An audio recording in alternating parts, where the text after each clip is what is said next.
What a time to be alive. In the last year, we've discovered planets around nearby stars. And today, NASA Administrator Dan Golden accepts that the search for life on Mars is not over. If we want to find out what Mars is like, what its weather patterns are like, what its geology is like, where there's potential sources of water and other resources, can we generate the substance of life, breathing gases, water, nutrition on the surface, you must send spacecraft. In 1996, NASA launched Mars Pathfinder on a 7-month journey to Mars. 20 years had passed since the first Mars landing. Pathfinder has been designed to test a variety of new technologies for 21st century space exploration. The most challenging aspect of the mission is the landing on the Martian surface. Instead of fuel-guzzling braking engines, Pathfinder uses the planet's own atmosphere to slow it down from 17,000 miles per hour to around 1,000 miles per hour. A parachute slows the vehicle further to about 135 miles per hour. Seconds before impact, computers trigger the firing of small solid rockets and the inflation of a giant collection of airbags to soften the impact, which takes place at about 40 miles per hour.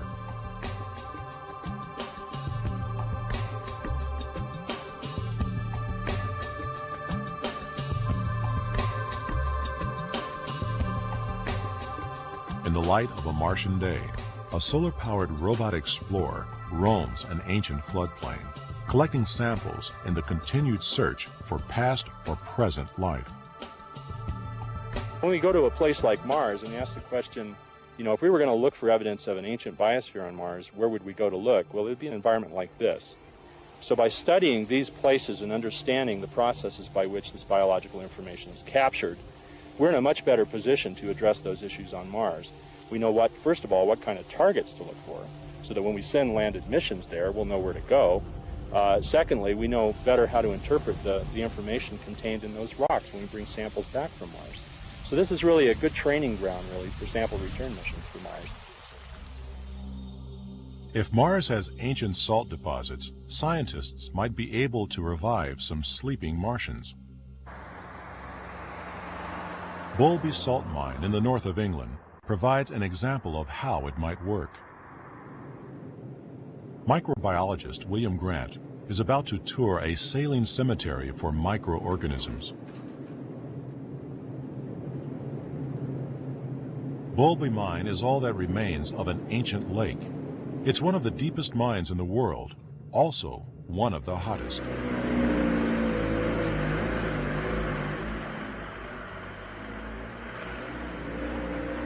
I'm about a mile below the surface and it's baking hot. I'm standing in part of what 260 million years ago used to be a vast salt lake, a bit like the Dead Sea or the Great Salt Lake, but much, much bigger. And 260 million years ago, this lake teemed with life. Professor Grant seeks to revive dormant microbial life that might exist in the mine's salt deposits. He wears gloves and cleans his tools with alcohol to avoid contaminating the ancient salt samples with modern microorganisms. The salt round about us was crystallized out 260 million years ago, and 260 million years ago, organisms in the salt lake contributed towards the crystallization, and they became incorporated in the salt. We've taken samples of this salt back to the laboratory, and we carefully dissolve away the mineral part of the material, and we feed the sample with nutrients that we know encourage the growth of these special bacteria. And indeed, from some of the samples, we were able to hatch out viable bacteria that might be 260 million years old. If ancient bacteria can be revived on Earth, this may also be possible on Mars. Mars, many millions of years ago, had water, lakes, rivers, and presumably salt lakes. And perhaps on Mars, the salt lakes harbored populations of creatures like the ones on Earth. So if one is going to look for life on Mars, and our earthly experience down here is anything to go by, where better to look for life than salt deposits on Mars? The more examples of life surviving in a dormant state in harsh earthly environments, the better chance of finding it on Mars. Life has a way of hanging on, from the heat of an ancient salt deposit to the freezing cold of Antarctica. A lone scientist stalks the vast plains of the southern continent. Professor E. Emery Friedman is looking for rocks that hold some of the hardiest microbes on Earth. It's not as cold as Mars here, but almost. In his giant freezer at the Florida State University in Tallahassee, Professor Friedman keeps over 300 samples of bacteria found in rocks around the world.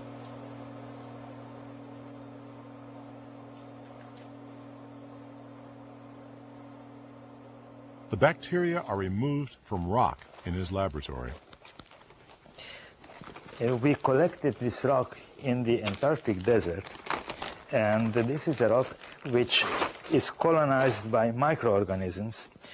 The surface is lifeless, but under the surface, here, microorganisms exist, which can be seen in this black zone and the leached white zone. The surface of the rock is also to isolate the microorganisms in this laboratory and grow them. We'll transfer pieces into sterile medium. One day, we may isolate sleeping Martians in a similar way. I'm putting this enrichment culture here into light because these microorganisms, like plants, need sunlight. This is a rock which has been placed here about 2 months ago. Here are the bacteria that have thrived in some of the toughest cold conditions that Earth has to offer. Professor Friedman believes these rugged microorganisms are probably capable of surviving on Mars. Mars is certainly our best bet for finding life in the inner solar system. But the chances of life existing in the outer solar system have never been more promising than at present. Jupiter, Saturn, Uranus, and Neptune are the gas planets of the outer solar system.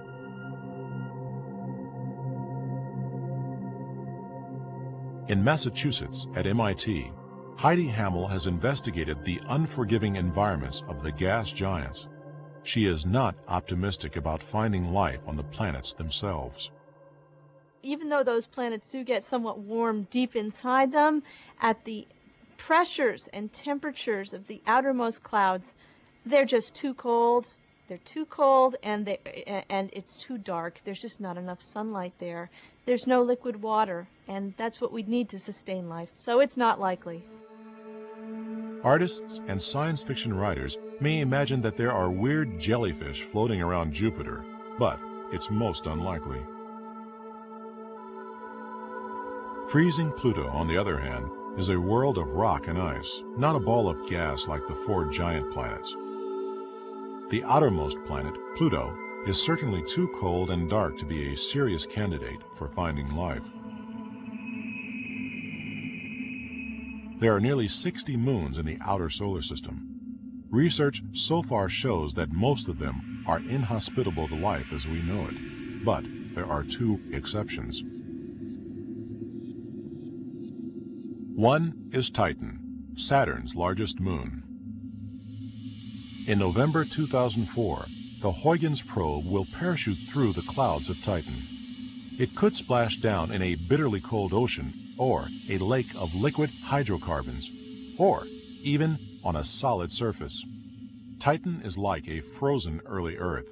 It has many substances that were around on Earth before life began. the Huygens probe will explore whether Titan has the potential to spring to life. The organic chemistry in the atmosphere of Titan is particularly interesting and may provide us some real interesting insights into the nature of prebiotic chemistry. It may have also produced life. We just don't know. In the future, Titan could look like this. When our sun expands to 50 times its present size, 5 billion years from now, Titan will receive as much energy as Earth does today. For a short time, it might well become a blue ocean world where life thrives. In the meantime, Jupiter's rocky moon, Europa, is the most exciting candidate for finding life in the outer solar system. In 1996, the Galileo spacecraft returned the most exciting evidence yet that Europa has oceans. Oceans that could teem with life. Galileo's images revealed areas where ice fragments have broken and moved apart like pieces of a jigsaw puzzle. The cracks suggest that the ice is shifting on a dynamic surface. We have reasons to suspect, based on recent high-resolution photography of the surface, that there may be a subsurface ocean there. And where we find water and where we find the right mix of organics, there's the possibility for life.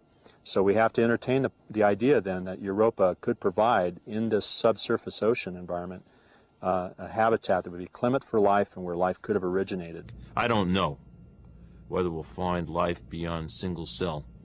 And when I talk about life, I want to be very, very clear. Single cell life would be an unbelievable find. And any higher level, I just don't know. I just don't know. But I doubt that we'd find a human species. When our spacecraft eventually penetrate Europa's icy sheets, they might find scenes like this. An undersea world where life prospers without sunlight or oxygen, like our own deep ocean thermal vents. And beyond our own solar system, there's always the seductive possibility that an intelligent group of beings like ourselves exists somewhere.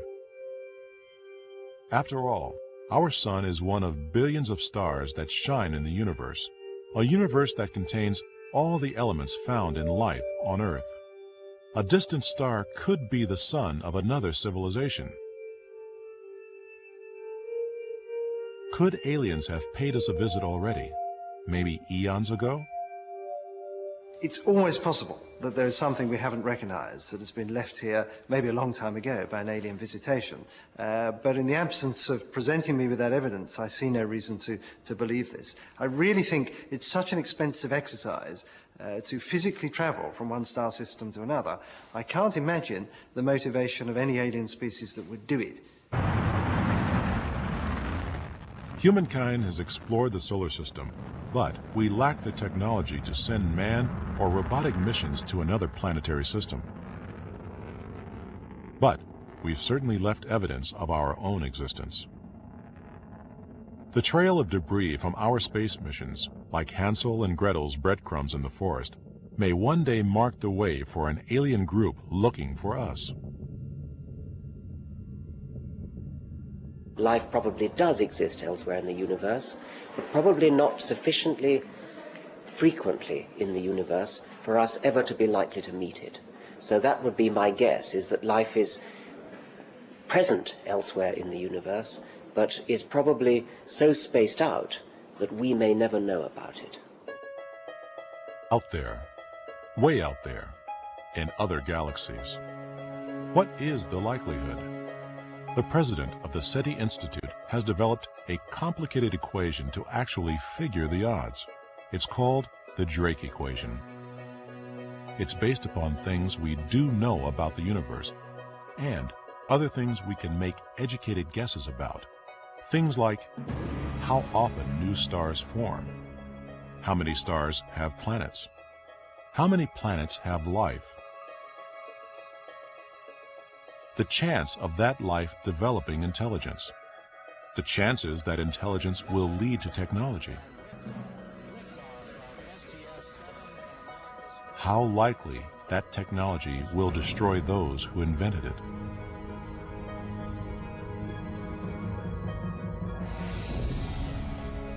The Drake equation doesn't exactly narrow the field.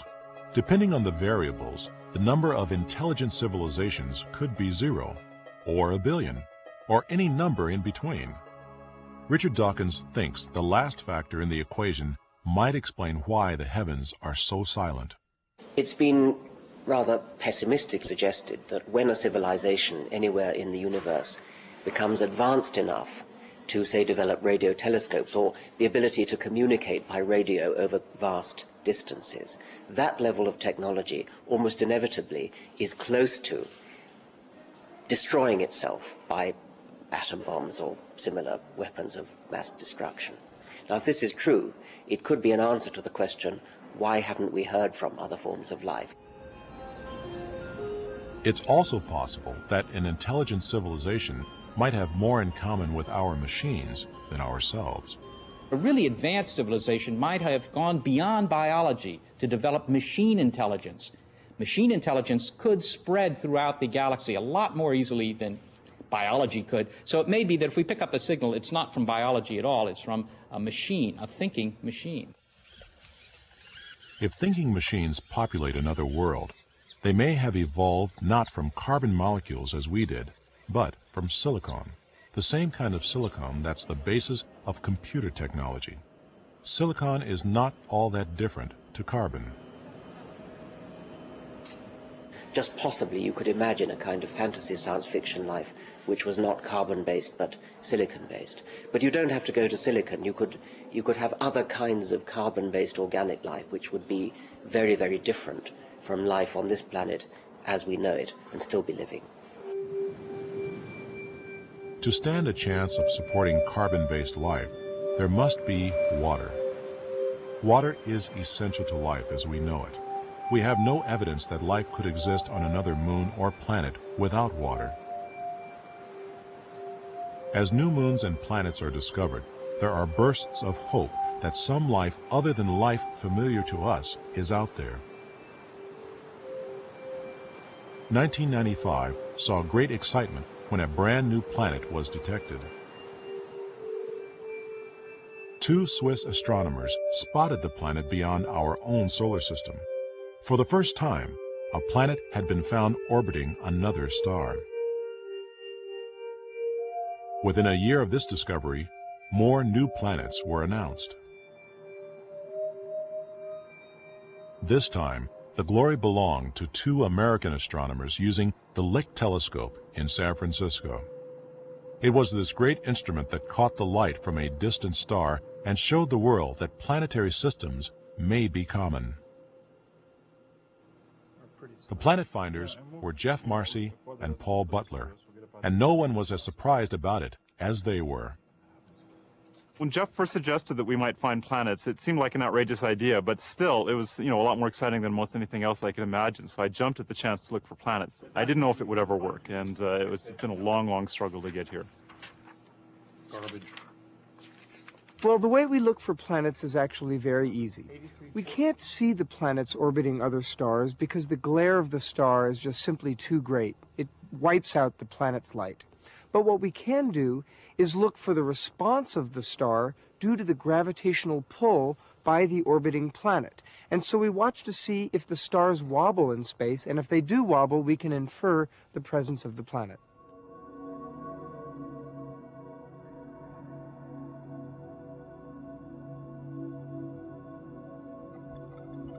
The work involved in discovering new planets is a real grind. I wanted to give up several times. In fact, I've thought carefully about suicide even occasionally when things were so dismal. But the success now makes up for all of it. This is one that we had previously discovered. It's the star 47 Ursa Majoris. And these data show the wobble of the star just within the last year. And this last point we just got last night.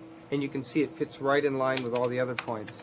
So this is a confirmed planet around 47 Ursa Majoris. And it's a good thing it's confirmed because we've already announced it. We would have to kill ourselves. Without their unique working relationship, Marcy and Butler doubt whether they would have achieved their current success. Beautiful. Well, my working relationship with Paul Butler is really quite special. He brings attributes to this project that I certainly couldn't have brought, and vice versa, I believe. And we have a sort of symbiosis going in which we work together, we each make up for each other's failures, and because of that we have an excellent sort of dovetailed working relationship. We have very different styles and we complement each other very nicely. Jeff is very methodical and he wants to absolutely understand every step, and he forces me to go back and really work hard, and I just like to just dive forward. You know, if there's some problem I just like to attack it 20 different ways until something works. So it's a good collaboration. Marcy and Butler's double act goes on. They're constantly on the lookout for wobbles in the heavens, new planets that might, upon closer inspection, cradle life. Most of the planets discovered to date are similar distances from their stars as Mercury, Venus, Earth, and Mars are from the Sun, but they are much more massive. They're at least the size of Jupiter, some much bigger. Gas giants with powerful gravity. However, unlike Jupiter, we haven't a clue what they look like. Detecting new planets is one thing. Getting snapshots of them is quite another. In fact, some astronomers think that the new planets can't truly be verified until they are imaged. On Earth, scientists are building giant mirrors to construct the super ground-based telescopes of the future.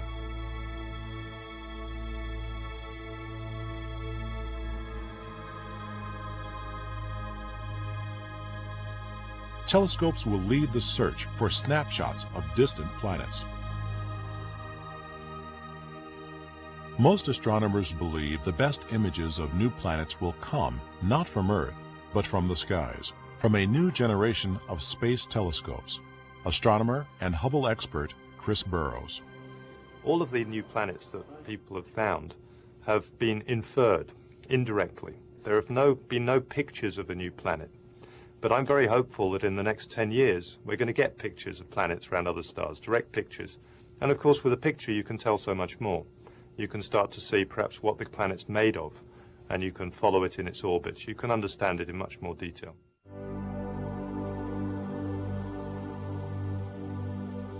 In the future, the revamped Hubble Space Telescope may even detect planetary systems more like our own. Telescopes yet to be invented may one day confirm that we are not alone in the universe.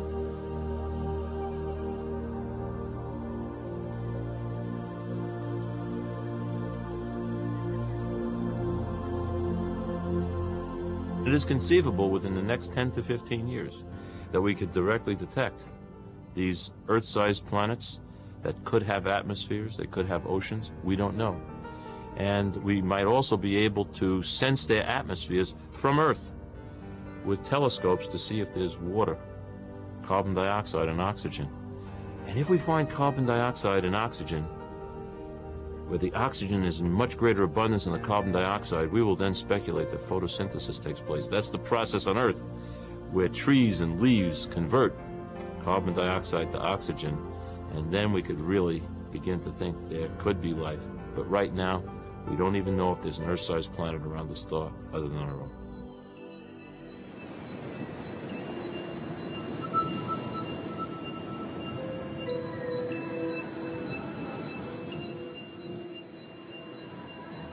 Future generations might witness scenes like these from an alien world. The discovery of an Earth-like planet is a real possibility. There's no question that having discovered planets tremendously enhances our interest and the prospects of discovering intelligent life in the galaxy. And the reason is, up until a few years ago, we didn't know there were any planets around any other stars. We might have been the only thing going in our galaxy.